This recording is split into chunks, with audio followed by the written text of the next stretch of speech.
ఇప్పుడే good news అని చెప్పుకోవచ్చు. రైతులకు పంట బీమా. అవును. రైతులకు పంట బీమాకి గుడ్ న్యూస్ అయితే వచ్చింది. పంటల బీమాకు కేంద్రం ఓకే. రాష్ట్ర ప్రభుత్వ విన్నపానికి అంగీకారం. రాష్ట్ర ప్రభుత్వ విన్నపానికి అంగీకారం. రాష్ట్రంలో ప్రధానమంత్రి ఫసల్ బీమా యోజన పథకం ఏర్పాట్లు అమలుకు ఏర్పాట్లు. వచ్చే వానాకాలం సీజన్ ఉంటే ఈ పథకానికి సంబంధించి ఈ పథకానికి సంబంధించి అమలు చేసేందుకు అవకాశం అయితే ఏర్పడింది. సో మొత్తం ఏం చూసుకుంటే తెలంగాణలోని ప్రధానమంత్రి ఫసల్ బీమా యోజన పథకం అమల్లోకి అయితే రానుంది. వచ్చే వానాకాలం సీజన్ నుంచి ఈ పథకాన్ని రాష్ట్రంలో అమలు అయితే చేయాలని ప్రభుత్వం నిర్ణయించిన సంగతి అందరికీ తెలిసిందే. ఈ మేరకు అనుమతి కోరుతూ కేంద్రానికి లేఖ రాసింది. దీనికి కేంద్రం గ్రీన్ సిగ్నల్ ఇచ్చిందనమాట.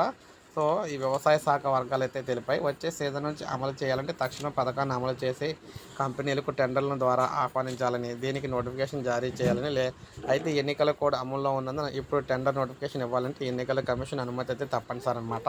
పంటల బీమా పథకం ప్రారంభం అనేది ఎంతోమంది రైతులకు ప్రభావితం అయితే చేయనుంది.